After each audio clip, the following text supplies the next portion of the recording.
current electrical setup powers multiple tenants without individual metering for each. The absence of locking mechanisms on the trough gives unauthorized access to the current transformer or CT cabinets. Such unauthorized access can lead to tampering or manipulation of the metering system. Also, the demand rate meter in the first cabinet only monitors the power consumed by that specific tenant, not the other two. To rectify these issues, several modifications are recommended. Firstly, install individual current transformer cabinets and metering for each tenant. This ensures accurate billing and prevents tenants from accessing other tenants' current transformer cabinets. Secondly, implement locking mechanisms for the current transformer cabinet trough to prevent unauthorized access. Thirdly, consider removing or relocating the existing demand rate meter, especially if the other two tenants are not being metered by it. It should be repositioned to a location that accurately reflects the metered load. Fourthly, install separate disconnects for each tenant. This provides a safe and isolated means of disconnecting power to each tenant as needed. Fifthly, document and label all modifications made to the electrical system thoroughly. This documentation is crucial for future reference, maintenance, and troubleshooting. Beyond these core recommendations, there are additional considerations. The existing trough might need to be replaced or modified to accommodate the individual current transformer cabinets and disconnect. The physical dimensions and layout must be adequate for the new components. Also, such modifications may require a permit and inspection from the local authority. It is essential to comply with all applicable regulations and codes. Furthermore, it is strongly advised to consult with a qualified electrician for the proper design and implementation of these modifications. A licensed professional can ensure compliance with safety standards and local codes, and can also tailor the design to the specific needs of the building. Regarding the metering, each tenant should have their own dedicated meter to accurately measure their individual power consumption. This eliminates disputes and ensures fair billing practices. The meters should be easily accessible for reading and maintenance purposes. If the existing trough is not large enough to accommodate the additional current transformer cabinets and disconnects, a larger trough or a separate enclosure may be necessary. The new trough or enclosure should be properly grounded and bonded to ensure electrical safety. The disconnect should be readily accessible to authorized personnel for maintenance and emergency situations. They should be clearly labeled to indicate which tenant they serve. All wiring and connections should be performed in accordance with the National Electrical Code, also known as NEC, and local electrical codes. Proper wire sizing, overcurrent protection, and grounding are essential for safety and reliability. Consider the future expansion of the electrical system. If there is a possibility of additional tenants or increased power demands in the future, the electrical system should be designed to accommodate these changes. This may involve installing larger service conductors, a larger trough, and additional current transformer cabinets and disconnects. A load calculation should be performed to determine the total power demand of the building.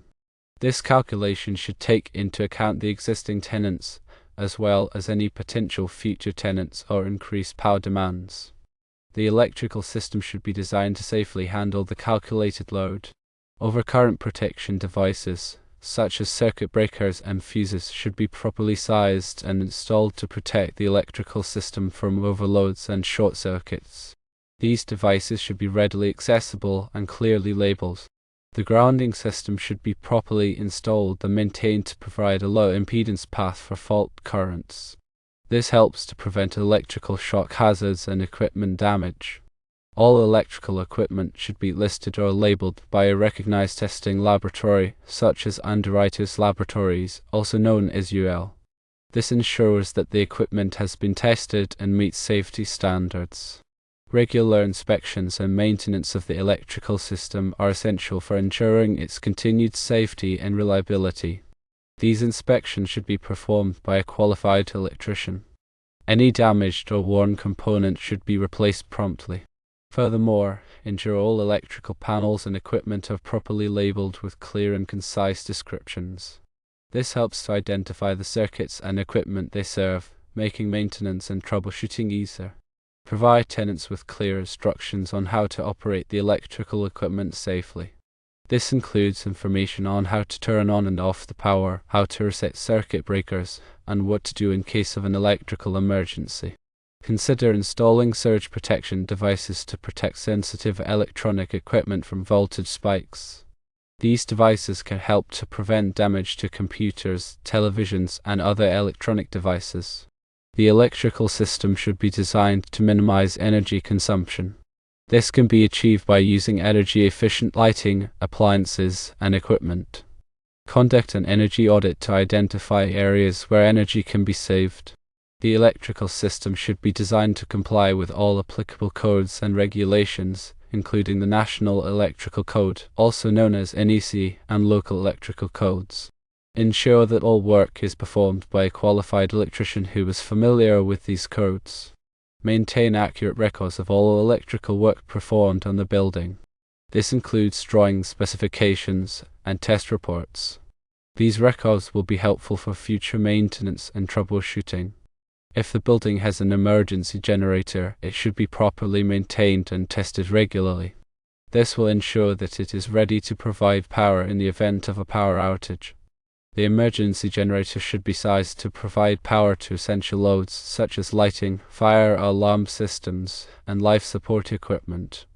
Consider installing a fire alarm system to protect the building and its occupants from fire. The fire alarm system should be properly maintained and tested regularly. The fire alarm system should be connected to a central monitoring station that can alert the fire department in the event of a fire. If the building has an elevator, it should be properly maintained and inspected regularly. This will ensure that it is safe for passengers to use. The elevator should have an emergency communication system that allows passengers to contact help in the event of an emergency. Consider installing a security system to protect the building from theft and vandalism. The security system should be properly maintained and monitored. The security system should include features such as door and window sensors, motion detectors, and surveillance cameras. Regarding grounding, ensure the grounding electrode conductor is properly sized according to NEC Table 250.66 based on the size of the service entrance conductors. The grounding electrode system should include a connection to a metal underground water pipe, if available, and a ground ring encircling the building. The resistance to ground should be verified to be 25 ohms or less, as required by the NEC. For bonding, all metal enclosures, such as panels, boxes, and raceways, should be properly bonded together into the grounding system. This ensures that all metal parts are at the same potential, reducing the risk of electrical shock. Bonding jumpers should be sized according to NEC Table 250.102 based on the size of the circuit conductors. Also, address the specific requirements for the 120/208 volt, three-phase system. Ensure the neutral conductor is properly sized to carry the unbalanced load. The neutral conductor should be sized at least as large as the phase conductors and may need to be larger if there is a significant amount of nonlinear load, such as electronic equipment. Regarding overcurrent protection, the branch circuit breakers and fuses should be properly sized to protect the circuit conductors and the equipment they supply. The overcurrent protection devices should be rated for the available fault current at the point of installation. Short circuit studies should be performed to determine the available fault current. For surge protection, install surge protective devices at the service entrance and at sensitive electronic equipment to protect against voltage spikes caused by lightning or other events. The surge protective devices should be properly grounded and bonded to the grounding system. Arc fault circuit interrupters, also known as ASICs, should be installed in branch circuits that supply bedrooms and other areas where arc faults are likely to occur. Arc fault circuit interrupters detect arc faults, which are a common cause of electrical fires, and interrupt the circuit to prevent a fire. Ground fault circuit interrupters, also known as GFCIs, should be installed in branch circuits that supply bathrooms, kitchens, and other areas where there is a risk of electric shock. Ground fault circuit interrupters detect ground faults and interrupt the circuit to prevent electric shock. The wiring method should comply with the NEC. Use appropriate wiring methods for the specific application, such as rigid metal conduit, electrical metallic tubing, or non-metallic conduit. The wiring should be properly supported and secured to prevent damage. For conductor sizing, the conductor should be sized according to NEC Table 310.15 based on the ampacity of the circuit and the ambient temperature. The conductors should be derated if they are installed in a conduit with other conductors or in a hot environment. The panel board should be properly sized to accommodate the existing and future loads. The panel board should have sufficient space for additional circuit breakers and should be properly labeled. Furthermore, clearly label all circuits in the panel board with a description of the loads they serve. This will make it easier to identify the circuits in the future. For electrical safety, provide electrical safety training to all employees who work with or around electrical equipment. The training should cover topics such as electrical hazards, safe work practices, and lockout-tagout procedures. Develop and implement a lockout-tagout program to prevent accidental energization of electrical equipment during maintenance and repair. The lockout-tagout program should comply with OSHA regulations. Regularly inspect electrical equipment for damage or wear. Replace any damaged or worn equipment immediately. Keep electrical equipment clean and free of dust and debris. Dust and debris can cause electrical equipment to overheat and fail. Maintain adequate clearances around electrical equipment to allow for safe access and ventilation. Do not block access to electrical panels or equipment. Ensure proper ventilation for electrical equipment to prevent overheating. Overheating can damage electrical equipment and cause fires. Use appropriate personal protective equipment, also known as PPE, when working with or around electrical equipment. Personal protective equipment includes items such as safety glasses, gloves, and insulated tools. Report any electrical hazards to a supervisor or safety manager immediately. Electrical hazards can cause serious injuries or even death. In the event of an electrical accident, immediately call for medical assistance. Do not attempt to provide medical assistance unless you are properly trained. For documentation, maintain up-to-date electrical drawings and diagrams of the building's electrical system. These drawings should show the location of all electrical equipment, wiring, and circuits. Keep a record of all electrical inspections, maintenance, and repairs. This record should include the date of the work, the name of the person who performed the work, and a description of the work performed. Store all electrical records in a safe and accessible location.